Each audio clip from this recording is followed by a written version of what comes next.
I found out I wasn't invited to the family Christmas trip the moment they smiled and thanked me for paying for it.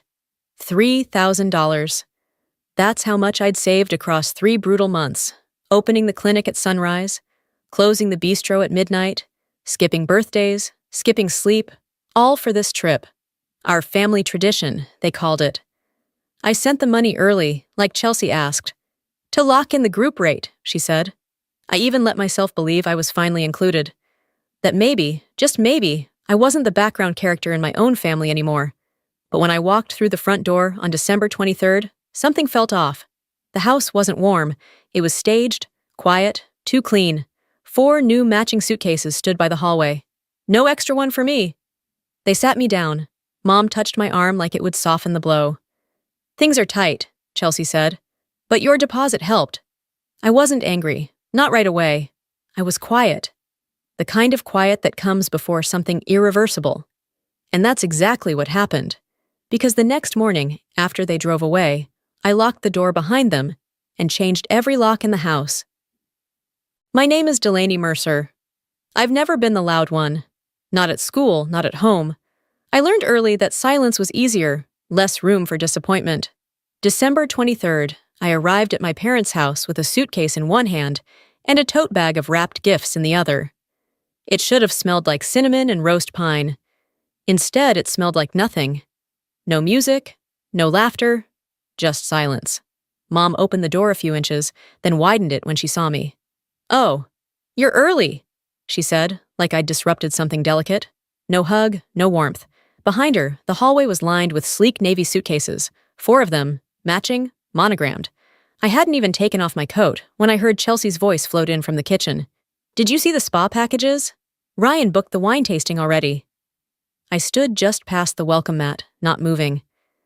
Dad stepped out from the living room, rubbing his hands together like he was rehearsing bad news. "Sweetheart, can we talk a minute before dinner?" He gestured toward the kitchen table. I followed. The centerpiece flickered with battery-lit candles, casting fake warmth. Chelsea sat at the head of the table, wineglass in hand. Ryan barely looked up from his phone. Mom hovered near the counter. "There's been a slight change," Chelsea said, smiling like she was giving a presentation. "The trip's more expensive than we planned. So, after talking it over, we all thought, it'd be best if you sat this one out." I blinked. "But I paid." "And that helped cover the deposit," she said cheerfully. "Thanks again." Mom touched my wrist. "You'll have the house to yourself, quiet time. Doesn't that sound lovely?" It didn't. They smiled like they'd just offered me a gift, but all I felt was distance. I didn't argue. There was no point. I sat there, coat still on, suitcase still at the door, and in that moment, I stopped hoping to be included. It wasn't the first time I'd been left out. When Chelsea won her state debate championship, Mom threw a backyard party with a custom cake and a rented mic. When I placed second at the regional science fair, I got a pat on the shoulder and a quick, "well done," before they left early for one of Chelsea's college visits. She was older, louder, taller, and in their eyes, shinier. I told myself it didn't matter, that my turn would come eventually. It didn't. By the time I was 12, Chelsea had left for Yale. You'd think her absence would open up space. It didn't. Mom played her voicemails on speaker while cooking. Dad read her emails out loud like stock reports. Even holidays felt like tributes to her achievements.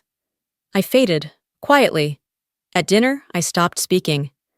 Eventually, I stopped showing up altogether. No one noticed, except Grandpa Theo. He lived 2 blocks away in a house that smelled like pipe tobacco and orange peels. His porch swing creaked, his radio played jazz, and his TV only had black and white movies. I went there more and more. He never asked why. He just scooted over on the couch and handed me the remote. "Casablanca or charade?" he'd ask, like it really mattered. We didn't talk about Chelsea. He didn't need to. He made space without explanations. Taught me to drive, let me win at chess. Gave me a sketchbook when I didn't make volleyball.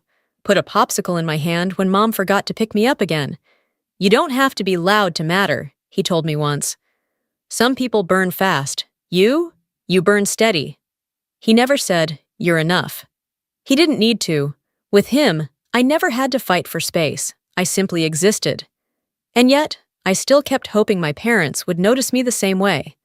But some people don't notice the quiet ones until they're already gone. Grandpa Theo passed away during spring break of my sophomore year. No warnings, no goodbyes. Just one quiet night that he never woke from. I found out through a voicemail. Mom's voice was clipped but steady. "He's gone, Delaney. I thought you should know. Service is Tuesday." I remember standing in the hallway of my dorm, holding my laundry bag in one hand and my phone in the other. My roommate Lisa didn't ask questions. She just folded my clothes for me and said, "Whatever you need." The funeral was small, respectful. Chelsea wore a black designer coat and perfect mascara. Ryan stood behind her like a statue. Mom cried just enough to look appropriate. Dad read a poem he clearly didn't write. Afterward, we went to the lawyer's office. I didn't expect anything. I sat quietly near the edge of the room, unsure if I was even supposed to be there. "To my daughter, Marianne Mercer," the lawyer read. "I leave $100,000. Mom inhaled sharply, as if she'd won something. "To my granddaughter, Chelsea Mercer, I leave $300,000 to support her continued excellence." Chelsea grinned and whispered to Ryan. I didn't need to hear it to know it wasn't about me. Then came the pause.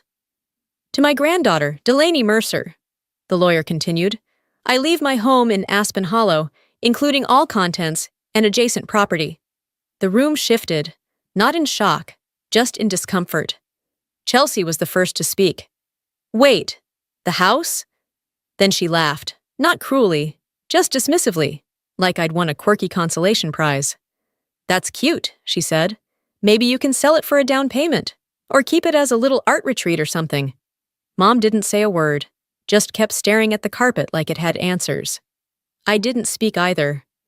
Not because I was shocked, but because I didn't trust my voice not to break. To me, that house was everything. Late-night cocoa, black and white movies, porch swings, and quiet love. It was the only place I'd ever felt like I belonged. And now, it was mine. But from the way they looked at me, I could already tell. They didn't see it as a gift. They saw it as leverage. It started the next time I came home for a weekend. The house smelled like rosemary and roast chicken. The good china was out, the table set with cloth napkins and real candles, signs that Chelsea had news. I'd learned to read the signs. Celebrations were rarely spontaneous here. Chelsea and Ryan arrived fashionably late. Her coat looked new. His shoes probably cost more than my rent. They breezed in with air kisses and wine, all polished charm. Dinner began with small talk, wedding venues, menu ideas, business plans for the cafe. I stayed quiet, as usual. Then Chelsea put down her fork. Her smile was too bright. "So, we've been thinking," she began, glancing at Ryan like this had been rehearsed. "Aspen Hollow makes perfect sense for us. It's peaceful, bigger than our apartment. And the location, great for expansion." I didn't move. Mom leaned in. "You're at school most of the time, sweetheart. The house is just sitting there. It'd be wonderful if someone in the family made use of it." Dad nodded. "They'd take care of it. You know that." No one asked what I thought, not even to pretend. Chelsea sipped her wine and added, "Of course, we wouldn't do rent or anything. That'd be weird." They all laughed, except me. "I was planning to rent it," I said quietly. The laughter stopped. "To strangers?" Mom asked, like I'd suggested arson. "It's Grandpa's home," Dad said, voice tight. Chelsea tilted her head, amused. "Delaney, come on. We're family." That word again, family, used like a weapon you weren't allowed to question. I didn't argue. I just nodded and kept eating, though the food no longer tasted like anything. That night, I lay awake in my childhood bedroom. Same faded paint on the walls, same creaky dresser. But nothing about it felt like mine anymore. How could something be legally mine, but still emotionally off-limits? It wasn't about space. It was about control. They didn't see the house as a memory or a legacy. They saw it as an asset they hadn't claimed yet. And if I didn't draw a line soon, they'd cross every inch of it. I buried myself in work that fall. The mornings started before sunrise at the student health clinic, checking in patients, filing charts, taking calls from people twice my age who never said please. Between classes and labs, I inhaled protein bars and caffeine. At night, I pulled my hair back tight, changed into a white button-down shirt, and bussed tables at a bistro with chandeliers I couldn't afford to look at too long. Every hour bled into the next. I skipped dinner parties, I skipped haircuts, I skipped birthdays. Every tip, every paycheck went into a battered envelope labeled trip. I kept it in my sock drawer, folded beneath the sweater Grandpa gave me one Christmas when no one else remembered I hated pink. When Chelsea texted, "Hey, finalizing bookings today. Need everyone's share to lock in group rate." I didn't even ask questions. I transferred the $3,000 that afternoon. Everything I had. She replied with a thumbs up emoji. No words. Lisa, my roommate, offered me her suitcase. The nice one with wheels that glided like air. I accepted. I even let myself browse swimsuits, found a navy one-piece on clearance, and added it to my cart like it meant something. That was the moment I allowed hope back in. Maybe this year would be different. By December 23rd, I was ready. My bag was zipped, my gifts were wrapped, my phone was charged. I was early to arrive, early to believe. But something was wrong the moment I stepped through the door. The house was too clean, too staged. The kind of clean you only do when strangers are coming, not family. Dinner was already in progress. Roast chicken, cloth napkins. Chelsea and Ryan arrived late, still glowing from whatever pre-vacation spa they'd visited. Their coats smelled like citrus and cashmere. We sat down. No one asked how my semester had gone. No one noticed the gift bag I'd set beside my chair. Halfway through dessert, Chelsea cleared her throat. "We need to talk," she said. Ryan didn't look up. Dad sighed like he was stepping into a speech he didn't want to give. "The cafes had some tight margins," Chelsea said. "Unexpected costs. So after some discussion, we decided, it makes more sense if you sit this one out." I blinked. "What?" "We're not excluding you," she said quickly. "We're just reallocating, but your deposit helped us get the group rate, so thank you. Seriously." "You used my money?" Chelsea smiled like I was being sensitive. "Of course. It's still part of the trip." Mom touched my wrist. "You'll have the house to yourself, sweetheart. Isn't that lovely? Peace and quiet. You deserve rest." The table nodded like this was generosity, like I should be grateful. No one apologized. No one asked how I felt. Chelsea stood up to pack. Ryan followed. Mom cleared the plates. Dad pulled out his phone. I didn't move. I watched the candles burn low. Wax slid down like something trying not to cry. And for the first time, I didn't try to convince myself it was okay. I let the wrongness settle, and I began to plan. Christmas morning was quiet. No music, no clinking glasses. Just the faint hum of two black SUVs idling in the driveway. I stood on the porch, coat buttoned, suitcase beside me.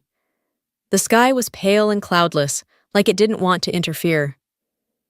Chelsea slipped on designer sunglasses as Ryan loaded the last bag. Their matching luggage gleamed under the winter sun. "You've got the keys, right?" Mom asked, already halfway into the front seat. I nodded. "Water the plants, check the mail," Dad added, not bothering to look at me. "And turn off the porch light at night," Mom chimed in, like I was still 12. Chelsea leaned out of the window and grinned. "We'll send photos. Don't feel left out." They laughed. I smiled, waved. They didn't look back. The second the SUVs disappeared around the corner, I stepped inside. Not their home, mine. The house felt hollow, warm, but wrong. Their things were everywhere. Chelsea's coats filled Grandpa's closet. Ryan's shaving kit cluttered the bathroom sink. Their wedding photo sat where Grandpa's chessboard once lived. I stood in the center of the living room, listening to the silence return. Then I moved. I started in the guest room, packed up her skincare, his watches, their monogrammed mugs. Then the kitchen, coffee machine, imported oils, the CG's C plus R Forever wine glasses. I didn't throw anything. I didn't break a single plate. I removed them piece by piece, like undoing someone else's story. In Grandpa's study, I found a drawer I hadn't opened in years. Inside, a photo, him and me on the lake, our fishing lines hopelessly tangled. On the back, his handwriting. To Delaney, the quiet ones always come back stronger. I placed it back on the mantel, where it belonged.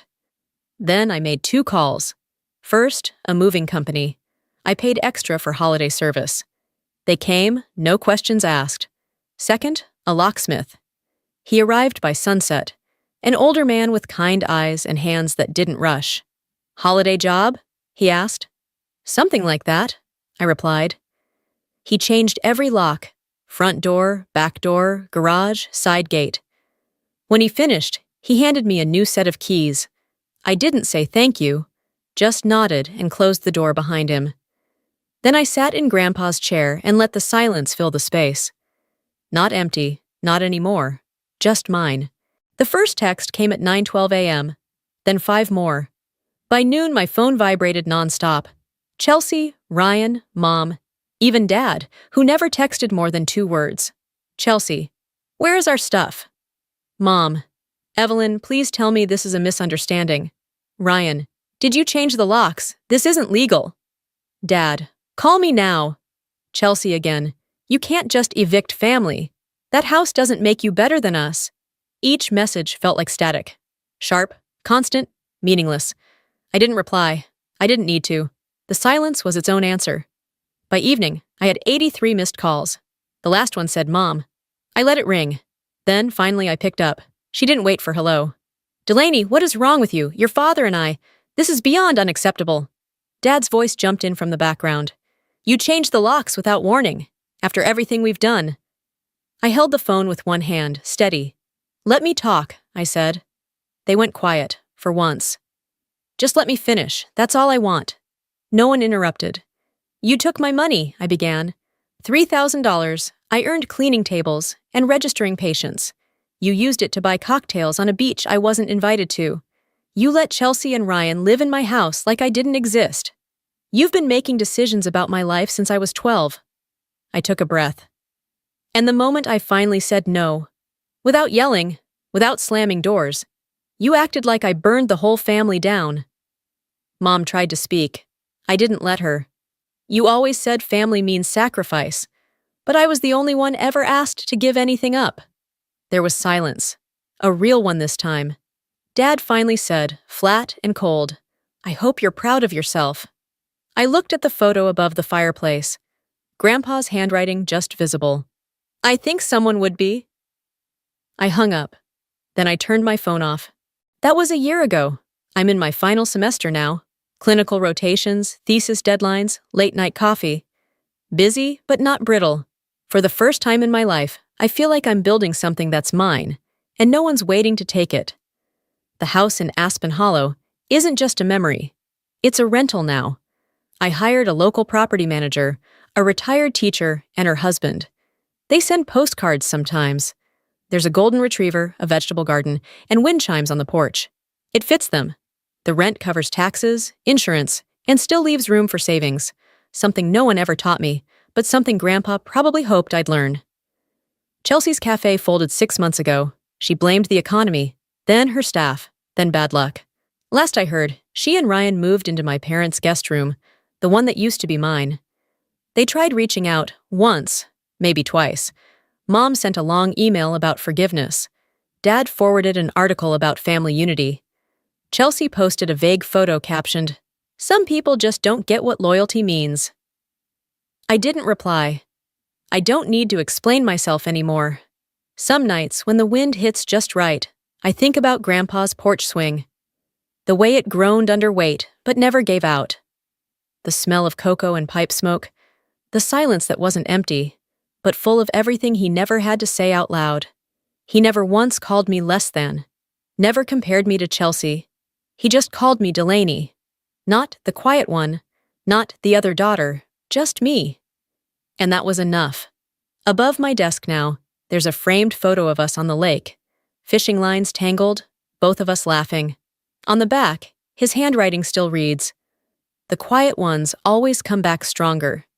Underneath it, in my own hand, I've added, "Still here, still quiet, still mine."